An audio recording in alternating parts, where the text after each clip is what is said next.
Shvi'is Perches Mishnah Aleph. Klal Godel Omer Bashvi'is. There was another major halacha about Shemitah. Kalam Yochid L'Meichel Adam. Any kind of produce that's reserved for human consumption, in Oisim Mimenu Melugma L'Adam, we may not make it into a remedy for a person. In the times of the Mishnayos, they would take of a clump of soft grains or herbs, and they would put it over a wound to relieve the soreness.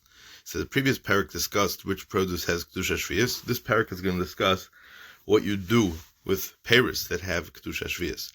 So this is the Klal Gadol that we're talking about. So Kol HaMiyuchad L'Meichel Adam, Ein Oitzim Mimenu Melugma L'Adam. You can't use it for refuah for a person. For example, since wheat is generally reserved for food, a person may not use softened wheat kernels of Shemitah for a melugma.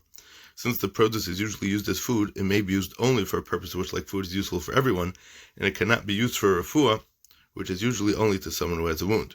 As we learned in the previous parak, the Chachamim learned from the pasuk that Shemitah produce may only be eaten or used for activities that are like eating. Since refuah is not useful to everyone, using a melugma is not eating. The same applies to any medicinal use as well. And we certainly may not make it into a melugma for an animal. In fact, produce reserved for human consumption may not even be fed to an animal. For any kind of produce that's not reserved for human consumption, but rather is generally used as animal feed, we may make it into a melugma for a person, but we may not use it as a melugma for an animal. The pasuk in the Torah that restricts Shemitah produce to uses similar to eating refer only to produce used as animals, used as food for people. Produce that's used to feed animals is not subject to this isser and thus may be used as a melugma. However, it is derived from a different pasuk in the Torah that even such produce may not be used for a melugma for an animal. And any produce that's not specific for human or specific for human consumption or feeding for animals. Rather, sometimes it's eaten by people and sometimes by animals and sometimes put for other uses, such as fuel for a fire. The halacha is as follows. When he picked the produce, a person intended to use it both for human and for animal food. We apply both the chumras of human food. Namely, it may not be used as a melugma, as mentioned earlier, and the stringencies, the chumras of animal food as well, which it cannot be cooked, since animal food that has Kedusha Shvi'is may not be cooked. Shemitah produce may not be prepared in an unusual manner, because doing so is seen as ruining the food, and you're not allowed to waste produce of Shemitah. Since animals eat their food raw, not cooked, it's unusual to cook animal feed, and thus it's also to do so. The Mishnah discusses a person who intended to use the produce for both human food and animal food. If he intended to use it only for food, is treated only as food. If he intended to use it only as animal feed, is treated only as animal food. But if he intended to use it as firewood, it's treated as firewood, which has no Kedusha Shvi'is at all. Examples of such produce are pennyroyal, hyssop, and savory, which are various herb-like plants. They're all used sometimes as food for people, sometimes as food for animals, and sometimes as fuel for fire. Mishnah Beis. Shemitah produce is allowed to be used in any of three ways. La'achila for eating, l'shtia for drinking, and l'sicha for rubbing on one's skin. As we learned as we mentioned in the Hakdama, Shemitah produce may be eaten or put to any use that's similar to eating. Rubbing on the skin fits this description, because with rubbing, just as with eating, a person derives benefit from the produce at the same time as it's being used up. And like eating, rubbing is useful to everyone. Likewise, Shemitah produce may be used to make dye, if it's a type of produce that's usually put to such a use. And Shemitah oil may be used to fuel a lamp, as we'll see later in the Mishnah. So if it's produce that's normally eaten, you're supposed to eat it. If it's normal to squeeze the produce and drink it, you may drink it. And if it's a type of produce whose liquid is used to rub on the skin, it may be rubbed on the skin. If an item is commonly used in more than one way, it may be used in any way that's usual for that item. For example, olives are eaten, and the oil is drunk and rubbed on the skin. Thus, they may be put to any of these three uses. Lechel davar shadarka lechel. We are to eat only what's normal to eat. Thus, a person does not have to eat Shemitah produce if it's rotten, because such produce is not normally eaten. In addition, Shemitah produce may be eaten only in the manner in which that type of produce is usually eaten. If it's a type of produce that's usually cooked, a person may not eat it raw. If it's usually eaten raw, he may not cook it. And we are to rub only with something that's normal to rub with. A person may not rub his skin with wine or vinegar, since these are typically used for drinking or for cooking and not used for rubbing. But he may rub his skin with olive oil, which is typically used for that purpose. The same halacha applies to truma and ma'aser sheni. They may be used for eating, drinking, and rubbing, and may be used only in the way that's normal for each kind of produce. However, Shemitah produce is more lenient than truma and ma'aser sheni. Because Shemitah oil is allowed to be used as fuel for lighting a lamp, regardless of whether the oil is tamei or tahar. Truma oil, shemen shel truma, however, may not be used to fuel a lamp if the oil is tahar, and ma'aser sheni oil may not be used as fuel if it is tamei. This that the Mishnah says that it's shenitna lahadlokas haner, fueling a lamp with oil is similar to eating because the oil is used up, as at the same time that's providing the benefit. Truma tahara, truma, that oil that's tahar, may only be eaten, drunk, or rubbed on the skin. Truma that's tamei may not be used at all and must be burnt. This may be accomplished by using it to fuel a lamp. Now, ma'aser sheni oil may not be used as fuel if it's tamei, and this ma'aser sheni is the reverse of truma. And it may be used as fuel if it's tahar, but not tamei. So again, ma'aser sheni, you're only allowed to use it if it's tahar, and truma, you could only use it for oil if it's tamei. Right? So it would almost sound like that there's a chumrah that ma'aser sheni has over truma. Mishnah Gimel. Ein meichrin perish shvius. Lebemida, lebemishkol, lebeminyan. As we learned, it's also to do business with Shemitah produce, except in certain cases. For example, a person picks produce for his own use, but has some left over, he may sell the leftovers. The Mishnah is going to teach that even when Shemitah produce may be sold, it may not be sold the same way that other produce is sold. So how exactly do you sell it? So we may not sell Shemitah by volume, by weight, or by number. For example, a person may not sell Shemitah produce by the quart, or pound, or by the dozen. Instead, he must estimate the amount that he is selling. Since this is an unusual way to sell produce, it will remind the buyer that he's buying Shemitah produce, and he will remember to treat it in accordance with its proper halachas. However, a person may not simply sell the produce by a different means of measurement than is usually used. For example, he may not sell figs which are usually sold by weight, by number, or vegetables which are usually sold by number, by weight. Rather, Shemitah produce must be sold without any measurement at all. In addition, the way the produce is packaged for sale must be changed. The Mishnah brings a machlekes about the way that it's permissible to pack Shemitah vegetables for sale. Although most vegetables that grow on their own during Shemitah are also to be eaten midrabanan, which are known as svichen, the Mishnah refers to vegetables not included in the Isser svichen, such as vegetables that grow in the wild. So Beishamei Oimrim Avle Agudes, it's not permitted to sell Shemitah vegetables in bundles. Since vegetables are usually sold in bundles, a person may sell Shemitah vegetables unbundled. Beis Hillel Oimrim, Beis Hillel say Eshedarke Leged Babayis Egdin Bashuk. When it comes to vegetables that one would normally bundle even to use at home, that is, it's a kind of produce that's not bundled just to be sold. People also keep it in bundles for personal use. We may bundle them and sell them bundled in the marketplace. Since these vegetables are always kept in bundles, they may be sold in bundles as well. Since these vegetables are always bundled, bundling them is not a business practice that must be changed when selling Shemitah produce. It's simply the way in which these vegetables are kept. Example of such vegetables are leeks and the milky blossom.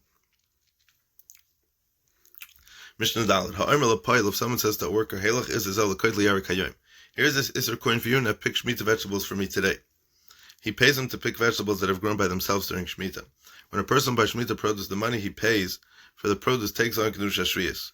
This Mishnah is going to discuss whether the same halacha applies to money paid to a worker to collect Shemitah produce. So Schare Mutter, his earnings are permitted. That is, the Isser coin does not have Shemitah Kedusha Shviyas because the money is being paid in exchange for the work and not as payment for the produce.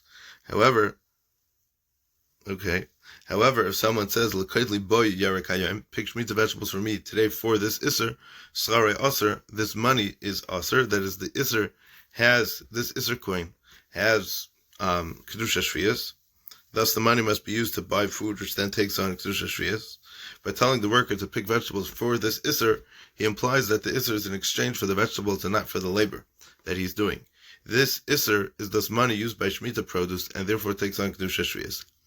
If someone took a loaf of bread worth of punyan from a baker, produce or money that has Shemitah sanctity may be used for exchange for or to buy other food. However, a person may not use Shemitah produce or money to pay a debt that he owes, even if the debt was incurred by buying food. Shemitah money may not be used for business. Paying a debt is a business-like use of money. So, if someone bought a loaf of bread worth of punyan from a baker, and he said,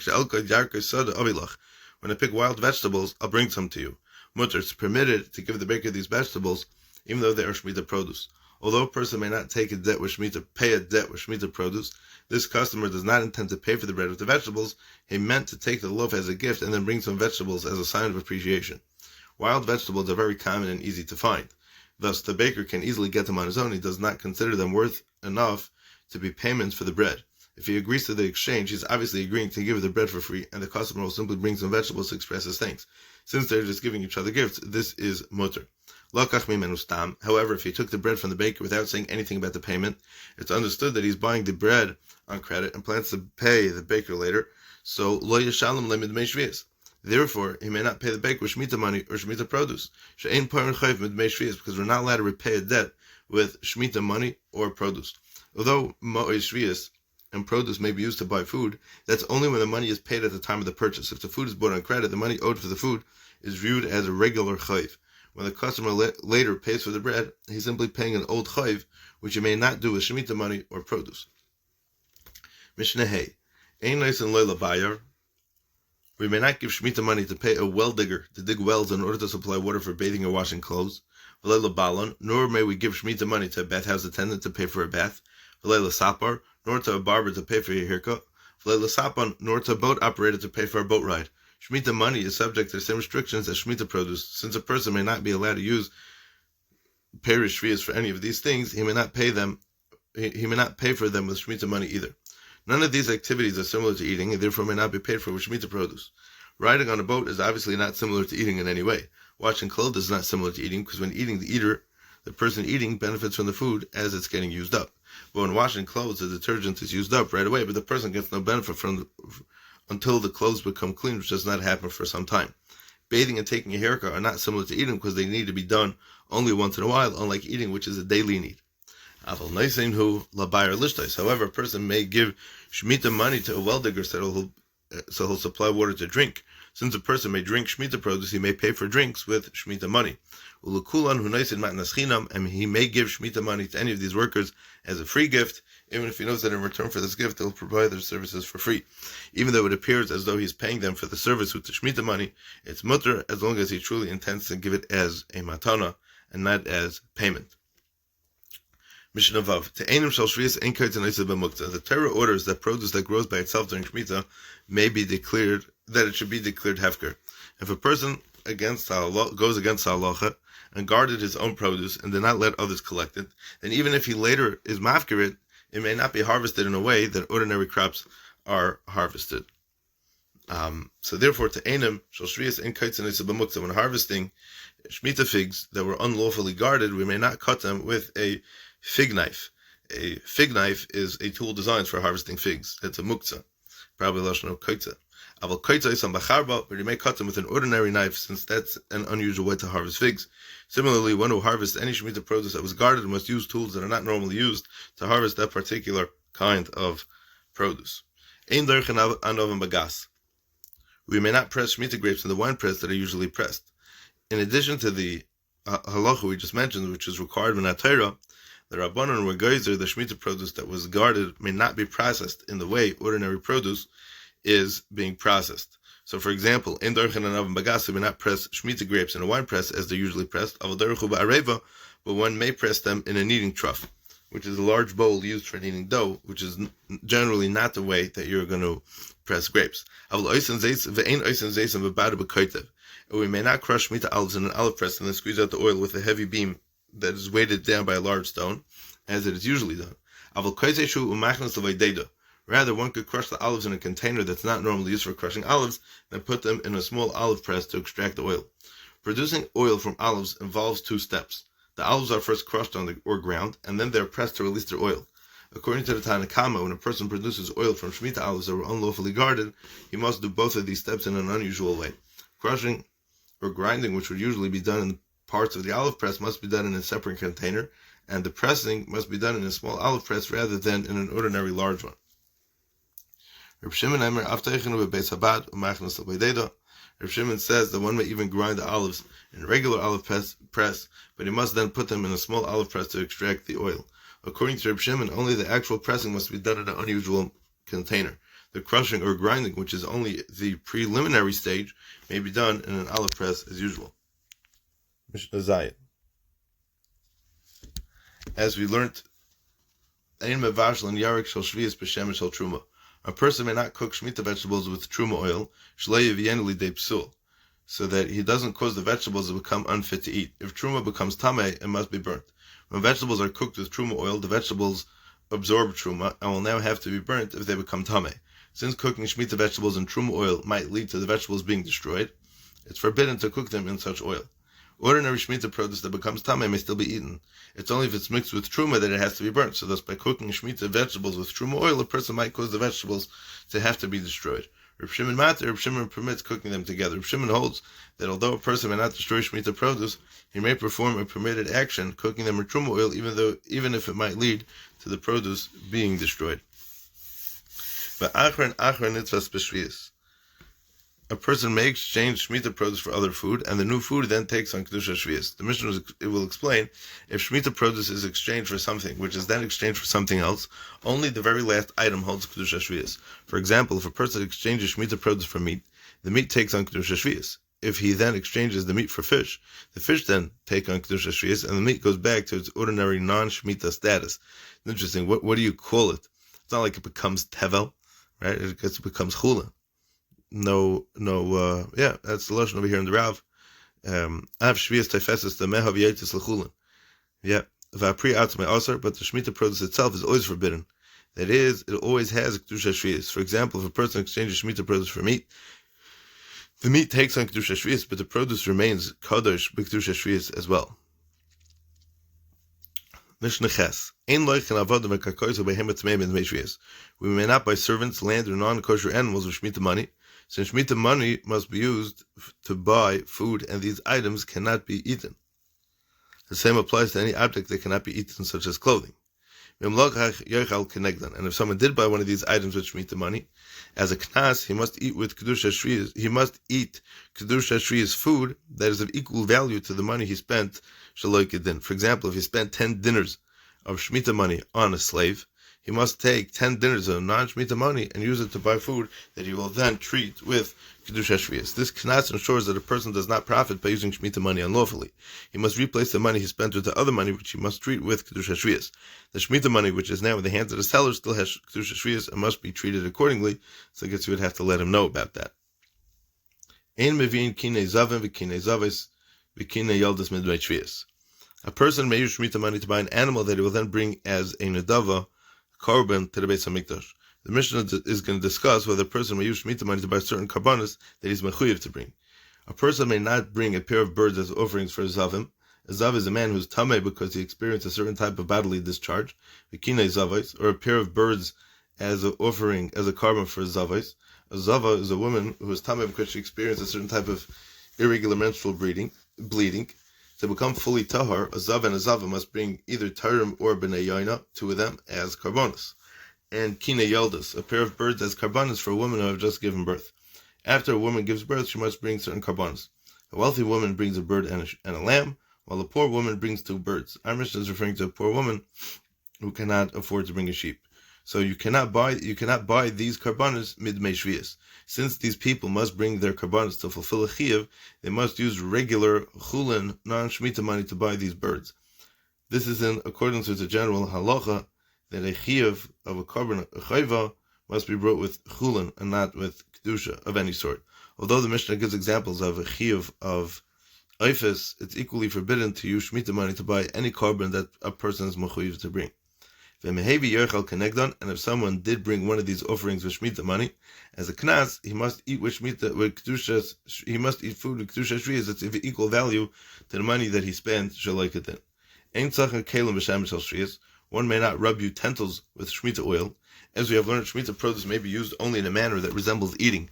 Rubbing oil on the skin meets this definition because when rubbing, just as when eating, a person derives benefit from the product as it's used up. However, rubbing oil on a utensil, such as on a leather garment, in order to soften it, is not similar to eating, because in this case the oil is used up right away, but the benefit does not occur until the object softens, which does not happen until later. Thus, shemitah oil may not be rubbed on a utensil. And if someone did rub utensils with shemitah oil, as a knas, he must eat peiros b'kedusha shvius that's of equal value to the oil that he misused. Mishnah Tes. Leather that someone rubbed with Shemitah oil. Rabbi Lezer says it must be burnt as a penalty for misusing the oil. Rabbi Lezer holds that this penalty is given only when Shemitah produce is used unlawfully. He agrees that when Shemitah money is used unlawfully, the purchased item does not have to be destroyed. Only the penalty described in the previous Mishnah is imposed. This is because if a person buys unacceptable items with Shemitah money, the money itself does not lose its sanctity. As a result, it can still be used properly. However, when Shemitah oil is used Shaloi Kedin, it can never be used again. Therefore, a person who misused it deserves a more serious einish. The Chachamim say, Yochal Kenegdoi, the punishment is that a person must eat pears with Kedusha Shvius of equal value to the oil that he misused, as we learned in the previous Mishnah, and the utensil does not have to be destroyed. Amr l'fnei Rabbi Kiva, the Chacham said before Rabbi Kiva, Rabbi Lezer used to say that leather that someone rubbed with Shemitah oil must be burnt. Amr l'hem, Rabbi Kiva said to them, "Shtoiku, be quiet. Do not continue saying that in Rabbi Lezer's name, because it's not truly his opinion. However, I will not tell you what Rabbi Lezer really did say about the subject, because it's a very lenient opinion, and Rabbi Kiva said that he doesn't want to make it public. Rabbi Kiva, who was a Talmud of Rabbi Lezer, had in fact heard him say that it's permitted to rub a leather garment with Shemitah oil. Since the garment will be worn by the person, his skin will absorb the oil that's using the Shemitah oil in the way which is mutter. Since this opinion was much more makel than that of the other Chachamim, Rabbi Kiva didn't want to make it public, possibly because Rabbi Lezer was once put in Cherem for refusing to listen to the opinion of the other Chachamim, like the Gemara teaches us in Bav Matzia on Daf Nun Tes Amud Beis. And Rabbi Kiva did not want to publicize another case where Rabbi Lezer disagreed with the other Chachamim. Mishnah Yud. For Oid Amr Lefonov. Another time the Chachamim said before Rabbi Kiva, Rabbi Lezer used to say that ha'oichel pas kusim ka'oichel b'sar chazir. Someone who eats the bread of a kusim is the same as someone who eats chazer. I mean, he's saying that it's aser. Having mentioned the conversation in which Rabbi Kiva refused to be megala Rabbi Lezer's true opinion, the Mishnah tells us another such conversation. It concerns a Kusim, a pagan group who converted to Judaism but did not observe the mitzvahs properly. The Kusim settled in Eretz Yisrael during the Kufa of the first Beis HaMikdash. When they were attacked by lions, they were megayer in the hope of being saved. However, even after their gerus, they kept some mitzvahs, and they still did avodah zarah and did not observe the mitzvahs properly. There was machlekes Tanoim regarding their status as Yidden and the reliability regarding certain mitzvahs. But L'maisa, at the end of the day, was Mizgala that they were all doing avodah zarah. They were being ovid avodah zarah. They were being ovid at the musyaina on har grizim, and we mentioned this a lot of times. Why dafka yaina? Why dafka har grizim? It had to do with the mabel that they held that because har grizim didn't get touched in the mabel, so it's a holy place. For more information, we'll discuss this. We already discussed this in our Shurim and in Sanhedrin, but also we discussed it in Masechta Kusim as well at the end. So Rabbi Lezer says that ha'oichel pas kusim is ka'oichel b'sar chazir. When the Yidden returned to Eretz Yisrael at the end of the Golus Bavel, the Kusim tried to prevent them from rebuilding the Beis HaMikdash. As a result, the Chacham of that time, under the leadership of Ezra HaSefer, were excommunicated the Kusim and authored eating from their food. Right? That's what Taisus brings in Chulin from Pirkei Rabbi Lezer. Eating bread from the Kusim is not actually the same as eating Chazer, because Chazer is Asur Min HaTorah, while Kusim is only going to be a Issa D'Rabbanan. But Rabbi Lezer compares the bread of a Kusi to Chazer as a way of saying that it must be avoided completely, just as Chazer is forbidden and is an especially repulsive animal. And the Rav says he gets makas mardus from the Rabbanon. Amr lahem, he said to them, Shtoiku, be quiet, do not continue saying that in Rabbi Lezer's name, because it's not truly his opinion. However, I will not tell you what Rabbi Lezer really said about the subject, because it's a very lenient opinion, and I don't want you to make it public. Rabbi Kiva had heard that Rabbi Lezer was matir the lechem of Kusim, the pas akum, maintaining that the ban against the Kusim and their foods was lifted when the Kusim improved their behavior. Okay, but I guess later on it was inspired that they were still like the avodah zarah, right? Because this was after this kufa. Okay, Mishnah Yud Aleph. Merchot shehuska beteven abekashal shviyas. If water in a bathhouse was heated by burning straw or stubble that had kedusha shviyas, straw and stubble are the inedible parts of the stoka grain. Since they're eaten by animals, they could have kedusha shvius that the animals could eat. Mutar lirchotz by. One is permitted to bathe in the bathhouse even though the straw should not have been used to fuel the fire. Shemitah produce may be used to fuel the fire only if it's a type of produce that's reserved for that purpose. Being that kasha and tevin are reserved for animal food, so it may not be used to make a fire. A person may bathe there because he's not benefiting directly from the isser of shvius from the straw. A person who bathes in the heated water is not misusing the straw because it has already been burnt. He's simply benefiting from the water that was heated unlawfully. Such indirect benefit is going to be permitted. The bathhouse attendant to burn the straw is going to be niknas for misusing the Shemitah produce as described in Mishnah Ches. But if he's a respected person and the others learn from his actions, that is, he's a Talmud Chacham, and people assume that if he does it, then it must be mutter. So the Rav says tzarich lahachmir al atzmai. He needs to be machmir on himself. He may not bathe there because if people see him bathing, they may assume that it's permitted to use Shemitah straw as fuel, and they will not realize that he did not burn the straw and was already bathing there only because the straw had already been burnt by someone